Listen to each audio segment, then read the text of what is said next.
Good evening everyone. आज हम एक नया टॉपिक स्टार्ट करने जा रहे हैं जो कि पार्ट ऑफ कॉर्पोरेट रिस्ट्रक्चरिंग है और उसका नाम है एमलगमेशन।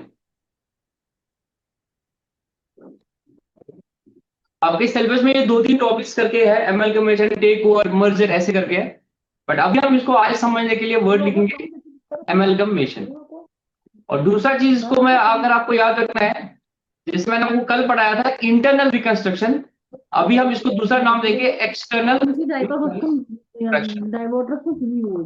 कोई आप में से लिटरल मीनिंग बता सकता है एमलगमेट का मतलब क्या होता है? मर्जर ऑफ टू एमलगमेशन का मतलब होता है मिल जाना, काइंड ऑफ। तो दो या दो से ज्यादा कंपनियां अगर यूजुअली मिलती है, उनके बीच में कोई भी ऐसा डीलिंग होता है, तो हम उसको यूजुअल पार्लर्स में एमलगमेशन बोलते हैं। बट जब हम अकाउंटिंग इसमें जाएंगे डेप्थ में, तो इसके फिर डिफरेंट तरीके के एमलगमेशन होते हैं। तो दो तरह के एमलगमेशन होते हैं यूजुअली। एक होता है amalgamation in the nature of purchase,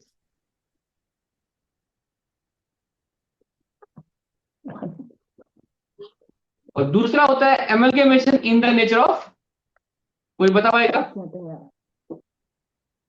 in the nature of merger. Merger से आपको क्या समझ आता है? सर आवाज आ रही है, तो बंद कर दी सर, सीधी रामन। ओके, कि एक्चुअली किसी का माइक ऑन है आप मेरे से, मैं बार बार रिक्वेस्ट करता रहता हूँ कि जब भी आप लोग ज्वाइन करते होंगे तो अपना माइक को म्यूट किया करें।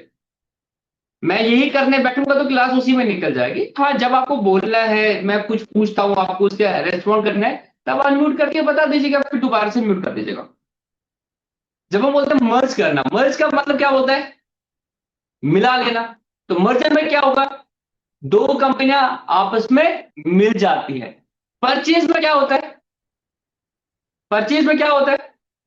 सर उसको खरीद लेते हैं।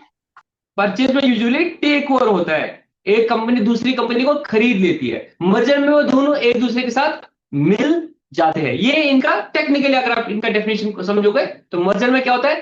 दो कंपनीज आपस में मिल जाती है।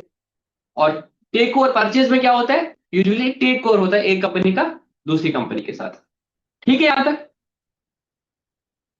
आप कुछ एग्जांपल्स देते हैं ताकि और क्लैरिटी मिल जाएगी। अब क्यों करते हैं एमलगमेशन? सर दिस में भी स्ट्रैटेजिक। कभी कभी ऐसा होता है कि एक कंपनी लॉस में हो रही है तो उसको फिर दूसरी कंपनी टेक ओवर करती है। कभी कभी ऐसा होता है, टिपिकल एग्जांपल जो मैंने आपको रिसेंटली दी थी, देयर वर टू कंपटीटर्स। जियो अपना एक उसका प्लेटफॉर्म था जियो सिनेमा के नाम से, इसी तरह से हॉटस्टार का था, डिज्नी प्लस हॉटस्टार करके। तो आईपीएल का बिडिंग होता था, तो क्या होता था? जियो हॉटस्टार भी कर, जियो भी करता था अपने एंड से बिडिंग, और हॉटस्टार भी करता था बिडिंग। तो दोनों के बीच में कंपटीशन था, और उस केस में फायदा किसका था? बीसीसीआई का। क्योंकि जियो वाला बोलता था हम देंगे 10,000 करोड़, वो बोलता था हम देंगे 15,000 करोड़, तो बिडिंग होती थी, हाईएस्ट को देना पड़ता था। तो इन दोनों ने डिसाइड किया क्यों ना ऐसा करे, दोनों मिल जाए। जब दोनों का मर्जर हो गया, अब जब ये लोग बिडिंग करेंगे, जैसे मैंने एग्जांपल दिया आईपीएल की, हो सकता है बाकी इवेंट्स की भी बिडिंग करेंगे, तो अल्टीमेटली तो एक ही बंदे को कॉल करना है। अब तो जो पहले कंपटीशन था वो खत्म हो गया। अब जब एक ही बंदा करेगा तो वो सस्ते रेट्स पर उसको करेगा, बिकॉज उसका पैरेलल कोई कंपटीटर नहीं है जो इनसे भी ज्यादा कोट करेगा। आई होप आपको मेरी एग्जांपल समझ आ रही है। पहले ये दो आपस में लड़ रहे थे, जब ये दोनों पार्टनर बन गए, इन्होंने काइंड ऑफ कार्टेल बना दिया। अब कंपटीटर तो कोई है ही नहीं, तो जो डील है पहले करके 54,000 करोड़ का रेवेन्यू जाता था बीसीसीआई का, हो सकता है फ्यूचर में उतना ना जाए, बिकॉज या तो फिर पैरेलली किसी और को इतना बड़ा खड़ा खड़ा होना चाहिए, तो वैसे उतने मार्केट में तो होते नहीं है। तो ये एक स्ट्रेटेजिक डिसीजन होता है इन कंपनीज का कि हम आपस में मिल जाएंगे।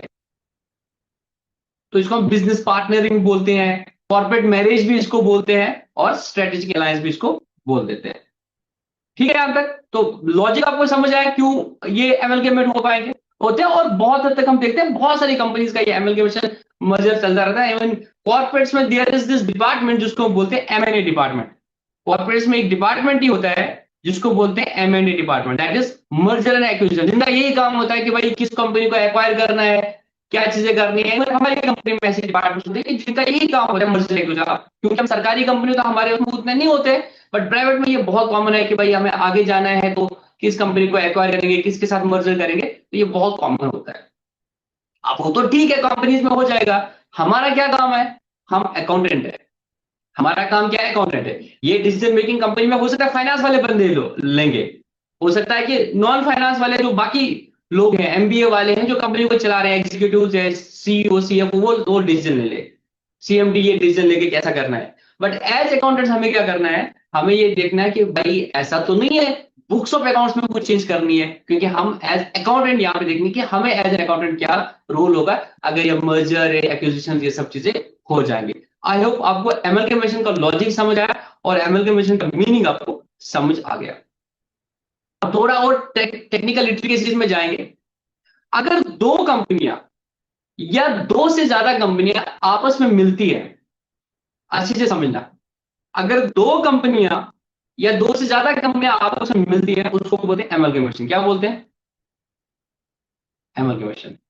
बट अगर क्या हो गया, एक कंपनी दूसरे कंपनी में मर्ज होगी या एक कंपनी खत्म होगी, डिसॉल्व होगी और दूसरे में वो उसका अपना जो वो था वो खत्म होकर दूसरी कंपनी में ब्लेंड होगी, उसको हम बोलते हैं एब्जॉर्प्शन। क्या बोलते हैं, उसको बोलते हैं हम एब्जॉर्प्शन। अब एक एग्जांपल दे, अब एक और चीज होता है इसमें, जब ये एमलगेमेशन होता है तो एक कंपनी होती है जिसको हम ट्रांसफरर कंपनी बोलते हैं। क्या बोलते हैं, ट्रांसफरर कंपनी बोलते हैं, या उसका दूसरा नाम है वेंडर कंपनी। ट्रांसफरर जो ट्रांसफर हो रहा है, जो कंपनी टेक ओवर हो रही है, जो कंपनी अब खत्म हो रही है, उसको बोलते हैं ट्रांसफरर। जिसकी एसेट्स और जिसकी लाइबिलिटीज अब जा रही है दूसरी कंपनी में, उसको बोलते हैं ट्रांसफरर और वेंडर। अब जिसमें वो जाएंगी उसको क्या बोलेंगे, उसको बोलेंगे ट्रांसफरी और वेंडी। ये आपको नाम याद रखने पड़ेंगे। ट्रांसफर कंपनी और वेंडर कंपनी कौन सी, जो मर्ज हो रही है, जो खत्म हो रही है, जिसके एसेट्स और लायबिलिटीज दूसरी कंपनी में जा रही है, और जिस कंपनी में जा रहे हैं वो होगा ट्रांसफर। जैसे एम्प्लॉयर जो जॉब देता है और एम्प्लॉई जिसको जॉब मिलती है। ट्रांसफरर जो ट्रांसफर कर रहा है, ट्रांसफरी जिसको ट्रांसफर किया जाता है। ठीक है, यहां तक समझ आया, यहां तक किसी को कोई डाउट, किसी को कोई डाउट? No sir. चलो अब कुछ एग्जांपल्स देखते हैं। सपोज एक कंपनी है, कंपनी ए, दूसरी कंपनी है कंपनी बी। इनने बोला ऐसा करते हैं, मिल जाते हैं दो और एक नई कंपनी बनाते हैं।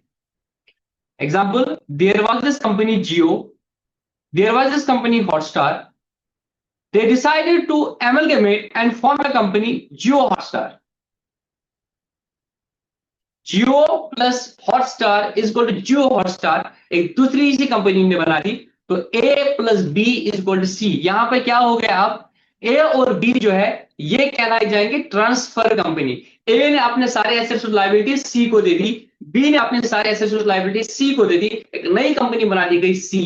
तो C कहलाया जाएगा ट्रांसफरी और B कहलाया जाएगा ट्रांसफरर्स। और इस फॉर्म ऑफ स्ट्रेटेजी को हम बोलते हैं एमलगमेशन। क्या बोलते हैं इसको, amalgamation. Example number 2, company A is taken over by company B. There was this company, इसका नाम था Bongaigaon Refinery Private Limited, BRPL। एक कंपनी ए है, there is this company B, Indian Oil Corporation Limited. अब क्या हुआ, IOCL ने BRPL को खरीद लिया, IOCL ने BRPL को खरीद लिया। इस केस में क्या हो गया, जो खरीदा गया, जिसके एसेट्स तक ट्रांसफर हो गए IOCL में, उस कंपनी को क्या बोलेंगे, ट्रांसफरर कंपनी। और जिस कंपनी में अब उसके एसेट्स आ गए उसको क्या बोलेंगे, ट्रांसफरी। अब क्या हो गया, ये बी खत्म हो गया, ये ए में मर्ज हो गया। अब बी का जो हम बोलते हैं एग्जिस्टेंस खत्म हो गया। BRPL को IOCL ने टेक ओवर किया, BRPL नहीं रहा कहीं पे, तो इसको बोलते हैं एब्जॉर्प्शन। क्या बोलते हैं इसको, एब्जॉर्प्शन। एमलगेमेशन में क्या होता है, ये दोनों कंपनी खत्म होकर एक नई कंपनी बनती है, एमलगेमेट होती है। और एब्जॉर्प्शन में क्या हो रहा है, एक कंपनी को दूसरी कंपनी पूरा टेक ओवर करती है। अब तीसरा एग्जांपल है, एक कंपनी है ए जिसके बहुत सारे लॉसेज है, वट एवर रीजन है, वो नहीं चल रही है। तो अब क्या किया जा रहा है, एक नई कंपनी बनाई जाती है, अलग से एक कंपनी बनाई जाती है, उसका नाम रखा जाता है बी। तो ए था, खत्म हो गया बी। यहां पे क्या था, सपोज बी और ए, यहां पे बी भी पहले एक कंपनी थी, ए भी पहले से कंपनी थी, बस बी को ए ने टेक ओवर किया। यहां पे क्या था, ए थी जो लॉसेस में थी, अब नई कंपनी बना दी जाती है बी, वो बी ए को टेक ओवर करती है। ए का कुछ हो जाएगा पहले, मतलब इसको क्लियर उसी फॉर्म में नहीं लेगा जिस फॉर्म में ए है, उसके एसेट्स कुछ हो सकता है बेच देंगे, लाइबिलिटी, वो बाकी बचा कुछ आप बी लेता है। इस केस में हम क्या बोलते हैं, इसमें एक्चुअली ए अब खत्म हो रहा है, उसके एसेट्स बी में जा रहे हैं, ए ट्रांसफर करा जाएगा, बी ट्रांसफर ही करा जाए, और इसको हम यूजुअली बोलते हैं एक्सटर्नल रिकंस्ट्रक्शन। ठीक है। अब इसमें एमएलगेमेशन इसलिए नहीं बोलते, एमएलगेमेशन या एब्जॉर्प्शन इसलिए नहीं बोलते हैं बिकॉज एमएलगेमेशन एब्जॉर्प्शन में दूसरी कंपनी पहले से एग्जिस्टिंग थी, पर यहां पे ऐसा नहीं होता है। एमएलगेमेशन में दो कंपनी पहले थी, वो मर्ज होकर तीसरी कंपनी बनती। एब्जॉर्प्शन में एक कंपनी थी, दूसरी कंपनी थी, एक कंपनी को दूसरी में टेक ओवर किया। एक्सटर्नल रिकंस्ट्रक्शन में क्या होता है बेसिकली, कि एक नई कंपनी बनाई जाती है जो कि पुरानी एक कंपनी को टेक ओवर कर लेती है। बहुत हद तक ये क्लोज है in the nature of amalgamation, but not absorption. यहां तक क्लियर है? जी सर।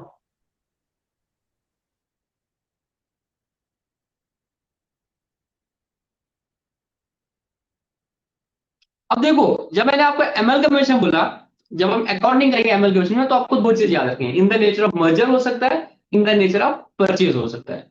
अब ये बात है कि अब कब मानेंगे कि वो in the nature of purchase है, या कब मानेंगे in the nature of merger है। तो जो अकाउंटिंग स्टैंडर्ड 14 AS 14 जो है अकाउंटिंग फॉर एमलगेमेशन, वो बोलता है अगर ये 5 कंडीशन सेटिस्फाई हो रहे हैं, अगर ये 5 कंडीशन सेटिस्फाई हो रहे हैं, हम बोलेंगे कि ये मर्जर है, एमलगेमेशन है but in the nature of merger है। बट अगर ये 5 में से कोई एक कंडीशन भी सेटिस्फाई नहीं हो रही है, तो उस केस में हम बोलेंगे ये amalgamation in the nature of purchase है। अब इसका अकाउंटिंग ट्रीटमेंट क्या होगा, फिर मर्जर के केस में क्या होगा, परचेज के केस में क्या होगा, वो अलग नीचे आएगा। बट पहले हमें ये आइडेंटिफाई करना पड़ेगा कि ये जो एमलगेमेशन है in the nature of merger है या in the nature of purchase है। तो क्या बोलता है अकाउंटिंग स्टैंडर्ड, कि अगर ये 5 कंडीशन सेटिस्फाई हो गई, तो हम बोलेंगे it is in the nature of merger. अगर इनमें से कोई एक कंडीशन भी सेटिस्फाई नहीं होगी, तो हम बोलेंगे it is in the nature of purchase. ठीक है, याद तक?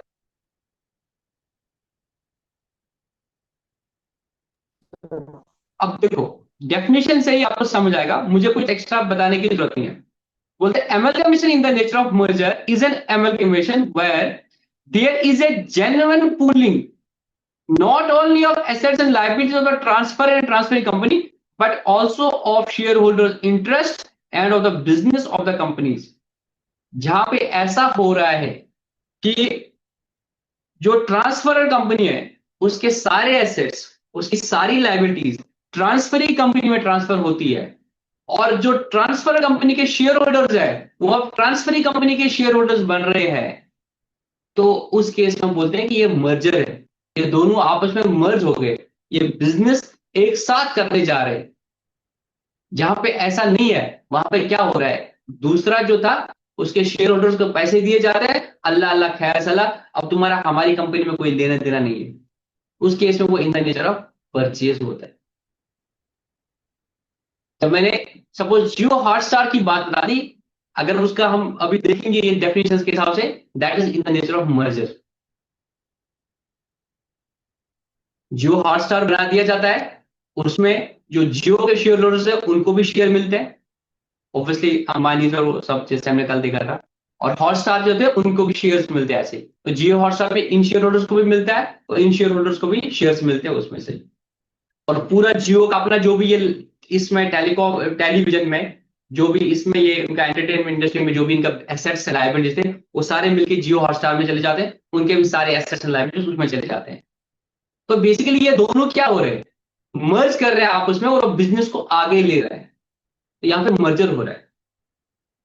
परचेज में क्या होगा, ऐसा कुछ नहीं है भाई, तुम अपना एसेट लायबिलिटी दो और वो भी सकता है मैं एसेट लायबिलिटी सारा नहीं लूं, कुछ पिक एंड चूज करूंगा, ये तुम्हारे एसेट्स है ये लूंगा, ये वाला नहीं लूंगा, ये लायबिलिटीज नहीं लूंगा, ये क्रेडिटर्स को तुम खुद पे करना, डिबेंचर को कुछ मुझे कुछ पता नहीं है, तुम इतना पैसा ले लो, अल्लाह अल्लाह खैर चला, now you have nothing to do in my business. मैं जब मेरी नई कंपनी बना दूं, जो करा लो एग्जिस्टिंग कंपनी में तुम्हारे एसेट ले लो, मेरी मर्जी है, तुम्हारे को कुछ लेना देना नहीं है, तुम्हें हमने पैसे दिए, तुम जाओ, तुम्हारा मेरी मैनेजमेंट में कोई दखल नहीं है।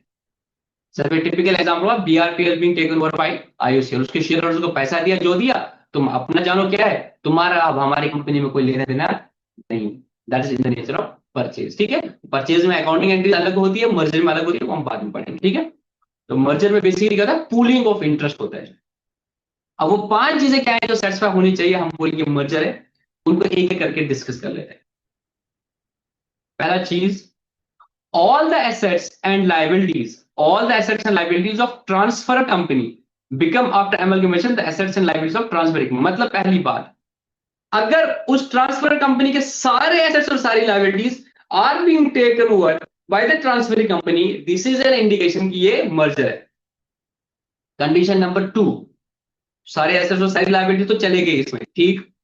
Condition number 2, share holders holding not less than 90% of the face value of equity shares of the transfer company other than equity shares already held therein immediately before the amalgamation by the transferring company or its subsidiaries or their nominees become equity shares of the transferring company by virtue of amalgamation। किसको ये line समझ आता, कोई है जिसको ये line समझ आ गई, कोई है जिसको ये लाइन समझ आई? पहला कंडीशन क्या था, ट्रांसफरर कंपनी के सारे एसेट्स और सारी लायबिलिटीज जो है ट्रांसफरिंग कंपनी में ट्रांसफर होने चाहिए। If I make a balance sheet, there are its assets, there are its liabilities, there is the shareholders fund. These all liabilities, these all assets have to be taken over by the transferring company। ये सारे उधर transfer होने चाहिए, ये पहली condition है। Second condition जो है, शेयर होल्डर जो है, यहां पे सपोज ट्रांसफरिंग कंपनी की शेयर कैपिटल है 1 लाख शेयर्स ऑफ ₹10 ईच, कितने हो गए 10 लाख। इसकी शेयर कैपिटल 10 लाख है, ये 1 लाख शेयर्स है, मैं मानता हूं सपोज 1 लाख शेयर होल्डर्स है, तो एटलीस्ट इन 1 लाख का 90% कितना हो गया, जो 90,000 के शेयर्स होल्ड कर रहे थे वो लोग क्या होने चाहिए, अब वो लोग क्या होने चाहिए, अब जो ट्रांसफरिंग कंपनी बनेगी, इस ट्रांसफरिंग कंपनी के शेयर्स इनको मिलने चाहिए, वो अब इस ट्रांसफर कंपनी के शेयर होल्डर होने चाहिए। तो बेसिकली क्या मतलब है, इस कंपनी के जो मालिक थे वो अब इस ट्रांसफरिंग कंपनी में भी मालिक बन रहे हैं, एटलीस्ट उतने परसेंटेज, 90% शेयर के। 10% हो सकता है वो बोलेंगे हमें इस नई कंपनी देना, हम अपने शेयर बेचते हैं, अल्लाह अल्लाह खैर सला, बट 90% जो है उनको शेयर्स ही मिलने चाहिए इस कंपनी, दूसरी कंपनी के। तो बेसिकली क्या हो गया, वो भी इस कंपनी में आगे मालिक बने, वो भी उनका इंटरेस्ट भी इस कंपनी में रहा, तो ये तो मर्जर हो गया ना, ये तो परचेज नहीं होगा। अब इसमें एक लाइन थी ब्रैकेट में, other than the equity shares already held therein immediately before amalgamation by the transferring company। 90% कैसे देखना है, अगर ये 1 लाख शेयर्स थे, वेरी मच पॉसिबल जो ट्रांसफरी कंपनी है उसके पास भी 30,000 शेयर्स है, उसके पास भी इस कंपनी के 30,000 शेयर्स है, तो अगर आप 1 लाख का 90% देखोगे तो वो 90,000 आएगा, तो 30,000 ऑलरेडी है, इनको 60,000 और चाहिए, नहीं ऐसा नहीं करना है। अगर 1 लाख था, अगर 1 लाख था तो आपको क्या करना है,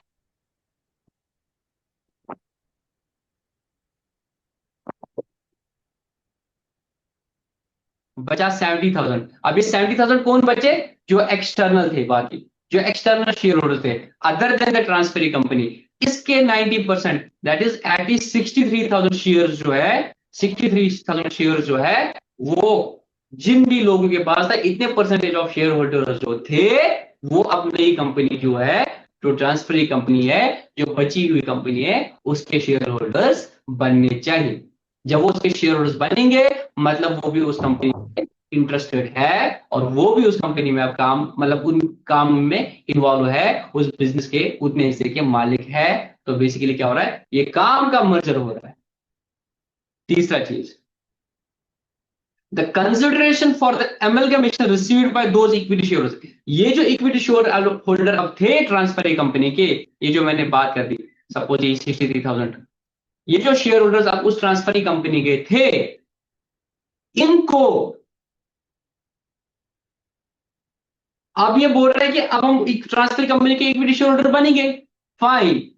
इनको जो कंसिडरेशन मिलेगा, इनको जो कंसिडरेशन मिलेगा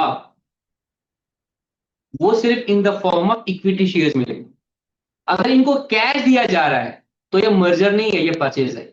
अगर इनको पैसा दिया जा रहा है अपने शेयर्स हैंड ओवर करने के लिए, तो it's not merger, it's purchase.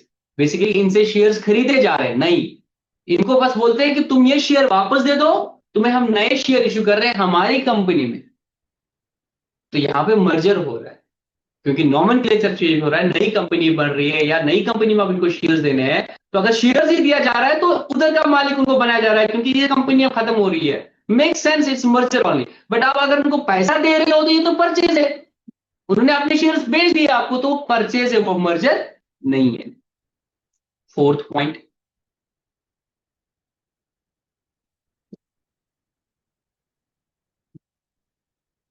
The business of the transferor company. जो ट्रांसफरर कंपनी थी उसका बिजनेस जो है is intended to be carried on after the amalgamation by the transfer company. ये जो बिजनेस कर रही थी ट्रांसफर कंपनी, ये इंटेंशन है ट्रांसफर का कि इसका बिजनेस कैरी करेगी। अगर ऐसा नहीं है तो वो in the nature of merger नहीं है, क्योंकि मर्जर में एक आपको समझ लेने बात कि इसलिए मर्ज हो रहे कि आगे सिनर्जी हो जाए एक्टिविटीज का। हम जो बोलते हैं ना कश्मीर में, आग का आगे का 1+1=11, तो वो अगर माइंडसेट है कि एक और एक मिलके 11 बनेंगे, अपना बिजनेस कंटिन्यू करेंगे वही चीज, तो उस केस में इट इज मर्जर। बट अगर नियत ये है इसको खरीद के इसका जो हम बोलते हैं नेस्त नाबूद करेंगे, इसका बिजनेस का एग्जिस्टेंस ही खत्म करेंगे, इसको बर्बाद करेंगे, तो ये amalgamation in the nature of merger नहीं है। ये आपने परचेज कर दिया, उसको बर्बाद कर दिया और बोला कि मैंने तुम्हें खरीदा, अब मैं तुम्हें उड़ा दूं, जो करो मेरी मर्जी तुम करो। बट हम बोलेंगे ये मर्जर नहीं है, ये परचेज। मर्जर में इंटेंशन क्या है कि बिजनेस को आगे कैरी फॉरवर्ड किया जाए, वो इंटेंशन है। वो हो सकता है कि वो ना चले, स्टार्टअप्स में बहुत होता है, एमलगमेट करते हैं, मर्जर कर दिया, इंटेंशन देखना है आपने, इंटेंशन है कि साथ में काम करेंगे। हो सकता है कि वो बिजनेस मॉडल ही फ्लॉप हो जाए, कोई दिक्कत नहीं, बट आपका इंटेंशन तो है ना बिजनेस को साथ लेके चलने का। जियो और हॉटस्टार मिल गए तो इंटेंशन यही था ना कि भाई ब्रॉडकास्टिंग कैसे करेंगे। अगर इंटेंशन यही था कि मैं तो डूबा हूं, तेरे को भी डूबा दूंगा, तो दैट्स नॉट मर्जर। फिफ्थ चीज और बहुत इंपॉर्टेंट चीज, जब मर्जर हो रहा है उसमें एक चीज ख्याल रखना है, तब हम बोलेंगे मर्जर है। अगर ये डिसाइड किया जाए कि अब ट्रांसफर कंपनी के जो एसेट्स है, जो लाइबिलिटीज है, अब ये ट्रांसफर कंपनी में तो भेजे जाएंगे, मतलब ट्रांसफर किए जाएंगे, किस वैल्यू पे ट्रांसफर किए जाएंगे? They will be transferred at the values eight which they are written in the books of transferer। अगर वो मेरी बुक्स में वो एसेट्स 50 लाख के थे, अब मर्जर हो रहा है, अब सी में जा रहा है, तो सी में भी इन एसेट्स को 50 लाख पे दिखाया जाएगा। अगर ये होगा कि नहीं नहीं, सी बोलेगा कि मेरे 50 लाख का है बट मैं इसको 40 लाख ही मानता हूं, तो मेरी बुक्स में 40 लाख आएगा, तो वो मर्जर नहीं है, वो परचेज है। आपने खरीद लिया उसको 40 लाख में, आपने खरीद लिया उसको 60 लाख में, आपने खरीद लिया उसको 70 लाख में, तो वो परचेज है, वो मर्जर नहीं है। मर्जर में तो आप मिले थे ना, तो 50 था 50 ही रहेगा। अब अपने पास क्यों बोल रहे हो इसको 40, अब अपने पास क्यों बोल रहे हो इसको 60? तो ये मर्जर नहीं है, ये परचेज है। बट इसमें एक एक्सेप्शन है, तो मैं इसको पढ़ लेता हूं ताकि आपको थोड़ा रीड करना भी समझ आए कि भाई इसको कैसे इंटरप्रेट कर रहे हैं। No adjustment is intended to be made to the book value of the assets and liabilities of the transfer company when they are incorporated in the financial transfer company। जब financial statements of transfer company आप बना रहे हो, उसमें आप transfer company के assets और liabilities को इनकॉर्पोरेट कर रहे हो, तो कोई एडजस्टमेंट नहीं करनी है उनकी बुक वैल्यू में। 50 लाख में दिख रहा है, 60 लाख में दिख रहा है, लायबिलिटी 2 लाख में दिख रही है, उतने वैल्यू पर टेक ओवर करोगे अपनी बुक्स में। except when what? Except to ensure uniformity of accounting policy। हाँ, एक सूरत में आप उन एसेट्स को डिफरेंट वैल्यू पे कर सकते हो। एक सूरत में आप उन लाइबिलिटीज को डिफरेंट वैल्यू पे कर सकते हो अगर इंटेंशन ये है कि अकाउंटिंग पॉलिसीज में यूनिफॉर्मिटी हो जाए। कोई आप में से बता सकता है इसका एग्जाम्पल? एग्जाम्पल आपके सामने भी है। अगर transfer company FIFO method follow करती थी, अब ट्रांसफर कंपनी अपनी बुक्स में वेटेड एवरेज फॉलो करती है, तो उसके बुक्स तो फीफो मेथड से बनाया है इन्वेंट्री, मेरे में तो वेटेड एवरेज चलता है। तो मुझे उसका जो इन्वेंट्री है वो कैलकुलेट करना पड़ेगा कि अगर वो भी वेटेड एवरेज से होता तो कितना होता। अब उस केस में उसकी इन्वेंट्री को मैं ठीक वैल्यू पे रखूंगा बिकॉज मेरी inventory is valued at weighted average method, so उसकी इन्वेंट्री को मुझे वेटेड एवरेज मेथड, तो उसमें अकाउंटिंग पॉलिसी के लिए क्योंकि मैं वेटेड एवरेज मेथड फॉलो करता हूं, अब मेरी कंपनी रहेगी तो अगर भी वेटेड एवरेज फॉलो करना है तो उसके एसेट्स में जो इन्वेंट्री है उसको भी मैंने वेटेड एवरेज पे रखना है। तो उस केस में मैं क्या करूंगा, मैं यूनिफॉर्म अकाउंटिंग पॉलिसी फॉलो करने के चक्कर में उसकी इन्वेंट्री को रीइंस्टेट कर सकता हूं, अदरवाइज नहीं करना है। अगर ये सब चीजें सेटिस्फाई हो रही है तो हम बोलेंगे in the nature of merger है। अगर इनमें से एक या एक से ज्यादा कोई भी कंडीशन सेटिस्फाई नहीं हो रहे हैं तो हम बोलेंगे it's in the nature of purchase. तो आज आपको इतना याद रखना है, in the nature of merger, in the nature of purchase क्या होता है। कल के लेक्चर में हम परचेज कंसिडरेशन पढ़ेंगे, कल के लेक्चर में हम देखेंगे कि in the nature of merger में आपको क्या ख्याल रखना है, in the nature of purchase में आपको क्या रखना है। ये बहुत डिटेल टॉपिक्स होते हैं, सी इंटरमीडिएट में हमें 10-10, 15-15 लेक्चर लगते हैं इसके लिए, बट आपके लिए उतना रिलेवेंट नहीं है क्योंकि आपका सिलेबस बहुत लेंथी है, वेटेज बहुत कम है। तो बस मोटा मोटी जो इंपॉर्टेंट चीजें हैं वो आपको पता होनी चाहिए। In the nature of merger के लिए कभी क्वेश्चन बन सकते हैं, क्या क्या कंडीशन है, तभी आपको इतना याद रखना है। आई होप यहाँ तक किसी को कोई डाउट नहीं है। अगर किसी को कोई डाउट आया तो वन म्यूट रख के बता सकता है। लेक्चर को आज ब्रीफ रखेंगे, कल परचेज कंसिडरेशन एक नया टॉपिक है वो स्टार्ट करते हैं, मतलब इसी का अंदर में एक टॉपिक है, ठीक है। तो सेशन क्लोज कर रहे हैं, किसी का कोई डाउट? में सर सर जी सेकंड पॉइंट में जो आपने ब्रैकेट में बताया सर प्लीज रिपीट कर दीजिए। हाँ, देखो पहला पॉइंट क्या था कि ट्रांसफरिंग कंपनी के सारे एसेट्स और ट्रांसफर कंपनी के सारे एसेट्स और सारी लायबिलिटीज ट्रांसफरिंग कंपनी में शिफ्ट करने। दूसरा क्या था, जो शेयर होल्डर थे, जो शेयर होल्डर थे किसके, ट्रांसफर कंपनी के, तो यहाँ पे दो कंपनीज है, ट्रांसफर है, सपोज ये कंपनी ए है, ये मर्ज हो रही है बी में, ठीक है, ये हुई ट्रांसफर। अब आपने क्या किया, ए के सारे एसेट्स और लायबिलिटीज कहां पे ट्रांसफर कर दिए, बी में, ये पहली कंडीशन। दूसरा क्या है, ए के शेयर होल्डर होंगे, हाँ दोस्त, ए के शेयर होल्डर होंगे, इमेजिन करो ना, जी सर। यस सर ए यस। ए मर्ज हो रही है बी में, ए मर्ज हो रही है बी में, ये तो अब खत्म होगी, एक एसेट और लायबिलिटीज तो बी ने ले लिए। अब बचा कि भाई जो इनके शेयर होल्डर्स है, जो इनके शेयर होल्डर्स है, ये तो इस ए के मालिक थे ना, इसके सारे एसेट्स और लायबिलिटी, इन शेयर होल्डर्स को क्या दोगे आप, इन शेयर होल्डर्स को कुछ देना है ना, देना है ना कुछ, बी आप इनको शेयर होल्डर्स को कुछ देगी ना, तो क्या देना है, बोलते हैं मर्जर के लिए क्या होगा, इन शेयर होल्डर्स को सिर्फ शेयर मिलेंगे बी के। अब बी क्या बोलेगी, अब तुम्हें मेरी कंपनी के शेयर मिलेंगे, अभी आपको ए के शेयर मिले थे, आपको कंपनी ए के शेयर थे, अब वो कंपनी ए खत्म हो गई, तुम लोग ऐसा करो तुम अपने शेयर मुझे दे दो वापस, उसका तो कोई काम नहीं है, अब उनके एसेट्स लायबिलिटीज मैं ले रहा हूं, अब मैं तुम्हें बी के शेयर दूंगा, अब मैं तुम्हें बी के शेयर दूंगा। मैं एग्जांपल देता हूं, मेरे पास एक कंपनी है ऑरेंज सीमेंट्स, उसके शेयर मेरे पास है, ठीक है, अच्छे से समझ लेना, ऑरेंज सीमेंट के शेयर्स मेरे पास है, हो क्या रहा है, अब अदानी ऑरेंज सीमेंट को टेक ओवर कर रहा है।